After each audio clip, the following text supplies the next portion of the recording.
Shamarka fuunee daawwattootaa fi kabajamtoota leensaa mul'una faamilii jirtu nagaa keessanii anis nagaa kooti galata waaqayyoo hin nagaa keenyate maqaan isaa ajajamu maqaan isaa eebbifamu guyyaarraa waan tokko fan dhufee daawwattoota keenya chaanala kanaaf haaraa warra taatan subscribe godhaa yoo isinitti tole jechuudha.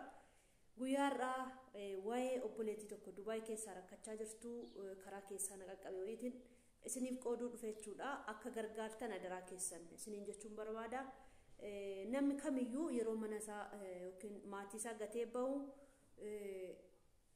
nan jijjiirama akka nama kamiyyuu hojjedheen jijjiirama jedheetu manaa ba'a jechuudha.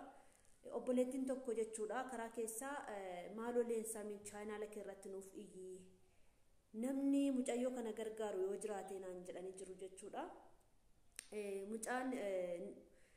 Mucayyoon kuni mucaan suura ishii na bukkeetti argaa jirtan kun akkuma argitan kana kunoo suura ishee argaa jirtu jedhee yaada.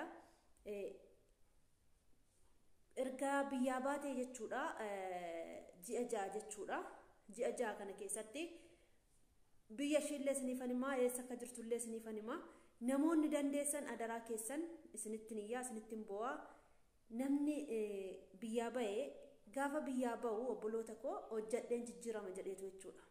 Nutis carraa keenya ta'eet hojjennee gara biyyaatti dachaane malee carraan obboleettii keenyaas immoo akkanan turre garuu carraadha waan hundumtuu jechuudha.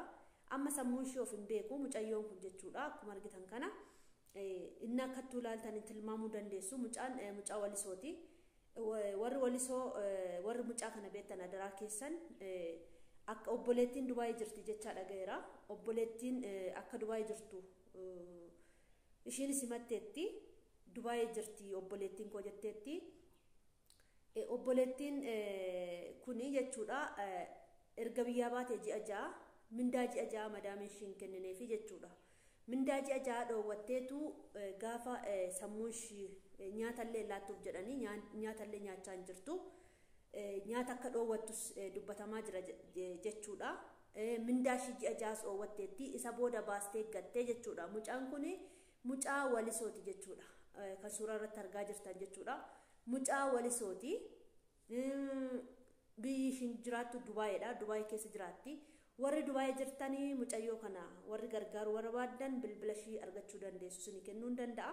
Karaa keessaa na dubbisaa mucaa kana anillee hin beeku namatu karaa keessaa naaf ergee jechuudha. Dhugaadha baay'ee tokkoon gaddee baay'ee tokko nama gaddisiisa. Namni kamiyyuu obboloota koo gaafa biyyaa baanu gaafa biyya keenya maatii keenya keessaa maatii jaalannu biyya jaalannu yookiin mana jaalannu keessaa maatii jaalannu obboleettii obboleessa keenya gannee haadha keenya abbaa keenya gannee yookiin dhala keenya abbaa warraa keenya gannee biyyaa baanu hojjetannee jijjiiramnaa jenneetu.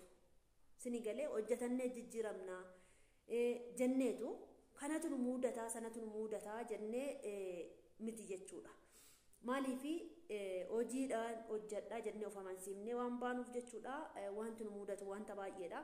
Obboleettii kanas immoo wanti ishii muudate baay'ee kan nama gaddisiisudha. Qaamni ishiillee baay'ee hir'atee jira.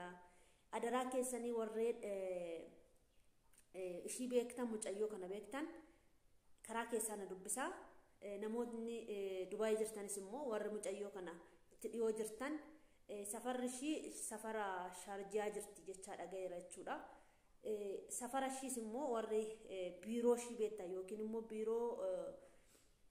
biirootti yaati mucayyoo kana gargaara bilbila ishee argannaan gargaaruun isin rakkisuu adaraa keessanii. Dhugaa baay'ee na gaddisiiste jechuudha. Qaamni ishiillee gadi bu'eera baay'ee tokkoonnaa dhuftu akkana miti. Madaamiin ishii baay'ee manatti miiteetti sammuus miidhamtee jirti sammuun ishii homaa tokko of beekuu hin dandeenye wanti gaafatamtullee seeraan deebisuu hin dandeessu jedhanii naa ergan jechuudha. Mucayyoon tokko kan naa ergite bo'aa naa ergite jechuudha. Obboleettiin ishiis immoo yoo jiraatte viidiyoo kanan ilaalta yoo ta'e obboleettii kee kana akkaataa itti gargaartu yoo qabaatte ta'e gargaaruu hin dandeessa yoo ta'e biirootti fi biirootti hiyyamuufiin isiniin jedha. Obboleettiin Dubaay jirti jecha dhageenye garuu obboleettii yoo mana madaamii jiraatte gargaaruu waan hin dandeenyeef isin warri immoo gargaaruu dandeessan adaraa keessan adaraa lammummaa isinitti haa ta'u mucaa walisooti. Mucaan kuni walisoodha bakki dhaloota ishiiti jechuudha. Warri dirreen cinnillee akkasuma mucayyoo kana hin beektu jedhanii karaa keessaa kan na ergan ijoollee dirreen cinniiti mucaa walisooti dirreen cinniitti illee hin beekamti warri dirreen cinnillee yoo beektanii karaa keessaa nu dubbisaa siyaa dubbisallee isaa bilbila ishii kenninaa jedhanii natti himanii jiru jechuudha. Mucayyoo kana warri dirreen cinnis warri beektan yoo jiraattan warri walisoos warri beektan yoo jiraattan adaraa keessan adaraa lammummaa isinitti haa ta'u adaraa namummaa yuuti adaraa namummaa isinitti haa ta'u mucaa kana gargaaraa warri Dubaay keessa jirtan nuti homaa yoo gochuuf hin dadhabne miidiyaa irratti baanee iyyuuf hin dadhabnu isiniin jechuu barbaada.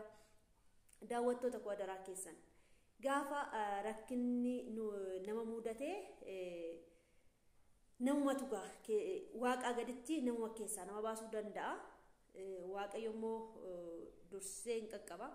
Isaan waaqayyoon immoo gaditti namumatu wal qaqqabachuudha. Kanaaf obboloota koo adaraa keessan mucayyoo kana suura ishee akkuma argaa jirtan kana kun akkuma argitan bukkee kootti jechuudha.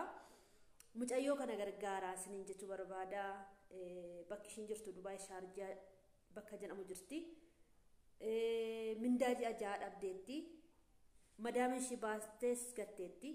Amma kan ishiin jirtu ijoollee ala hojjetan ijoolleetu fuudhee galee manatti gargaaraa jira jechuudha. Sammuu ishiillee darbeeraa sammuudhaan illee of hin beektu jechaa jiru waan ta'eef jechuudha. Adaraa keessan adaraa isinitti haa ta'u gargaaraa obboloota koo isiniin jechuu barbaada. Obboloota koo waan tokko bichaan isin gorsuu barbaada kanatti fufee jechuudha. Akkuma obboleettii kana akka isin hin mudanneef mindaa keessan ji'a ji'aan naa kenni jedhaati. Nyaataanis isin miti taanaan biirootti baatii maddaa bilbila gaafa asii deemtan bilbila biiroo hin dagatiina. Bilbila biiroo yookiin bilbila Itoophiyaa keessaa nama isin ergee hin dagatiina fudhadhaati deema. Lammaffaa biiroo achi bilbila isaanii qabadha. Biiroo asiis qabadha. Namni isin erge ofiifuu beekamaadha waan ta'eef jechuudha. Maatii keessanillee bilbila biiroo qabachuu qabdu jechuudha. Bilbila biiroo qabachuu qabu maatiin keessanis. Kanaaf bilbila biiroo otoo hin qabatiin hin bayina. Mucaan kun amma otoo waan hin beekti ta'eeti bilbila biiroo otoo waan qabaatte ta'eeti biiroo ishii wallaalamu jechuudha. Mucaa kana garatti deebisan yookiin immoo biiroo ishii wallaallee leensa akkasittiin nu gaafadhu warri beeku yoo jiraate karaa keessaa nu haa dubbisaniiti. Mucaan kun adaraa kee sammuu ishii sirriin hojjetu waan ta'eef sammuun darbeera waan ta'eef akka biyya abbaa ishiitillee argattu asitti akka biyya namaa akka ishii hin nyaanne adaraa leensaa nuuf iyyii jedhan jechuudha. Kanaaf obboloota koo dhugaa dubbachuudhaaf baay'ee na gaddisiifte keessa koo na nyaate jechuudha. Maaliif nagaan baanee nagaan galuun wanta tokko jechuudha. Nagaan baanee nagaan galuu salphaa nutti fakkaachuu danda'a. Baay'ee nama gargaarametu gala jechuudha. Gaafa nagaa qabnus immoo waan salphaa nutti fakkaachuu danda'a. Isa kanaaf obboloota koo gargaaraa warri gargaaruu dandeessan gargaaraa obboleetti keessan akka gargaartanii adaraa isiniin jechuu barbaada. Adaraan isiniin jedharra deddeebi'ee ani waan danda'uun godha malee waan hin dandeenye gochuu hin danda'u. Otoon Dubaay jiraadhee gargaaruu nan danda'a garuu amma gargaaruu hin danda'u jechuudha. Madaamii kootiin maaloo madaamii mucaan kun akkasitti rakkattee waan jedhe obboleetti koo tokko gargaareera yeroo tokko jechuudha nan yaadadha. Madaamiin koo gargaarti jechuudha. Yeroo baay'ee madaamiin koo waan anan jedhe hin gooti jechuudha. Madaamii keessan iyyuu miti warri hala hojjettan yoo gargaaruu dandeessan adaraa keessan adaraa namummaa adaraa waaqaa adaraa lammummaa isinitti haa ta'u gargaaraa mucaa kana akka ishiin baatee biyya abbaa ishiillee argattu akka ishiin nagaa ishiitti deebitu gargaaraan isiniin jechuu barbaada. Kana mindaan ishiis immoo yoo biiroon ishii dhuguma argamee biiroon ishii dubbatee fi waan fuudhuuf ta'e biirootti akka iyyitaniif isiniin jechuu barbaada. Waliif daddabarsaa sheerii godhaati adaraa keessan viidiyoo kana isiniin jechuu barbaada. Adaraa leensaa sittimnee biran darbiinii viidiyoo kanarratti hojjedhuuti akka namni dhaga'u akka namni ishii gargaaru nu godhi. Mucaan kun sammuu ishiin hojjetu baay'ee dhukkubaa naan jedhan jechuudha. Mindaa ji'a jaas oowwatteetu baastee gadi ariyattee maaloo leensaa nuufiyyii jedhanii karaa keessaa dhufanii natti himanii mucaa walisooti akkuma isiniin jedhe warri beektan adaraa keessan karaa keessan na dubbisaa warri mucayyoo kana beektanii jechuudha. Warri Dubaay jirtan warri biyya biraallee jirtan maaliif waa'ee hin beektu yoo ta'e bakka dhaloota ishiitii walisoodha. Mucaa kana hin beektu warri ta'e nu dubbisaan isiniin jechuu barbaada. Daawwattoota keenya sheerii godhaa laayikii godhaa nama biraa akka ga'uttis jechuudha. nagaatti tura oolmaa gaarii waaqayyo ishee gargaaru nurraan darbee waaqayyo immoo ishee gargaaru nagaa ishiitti ishee deebisu dafqa ishiin gatiini kanumaan jedhanii nagaatti tola oolmaa gaarii isiniif haa ta'u.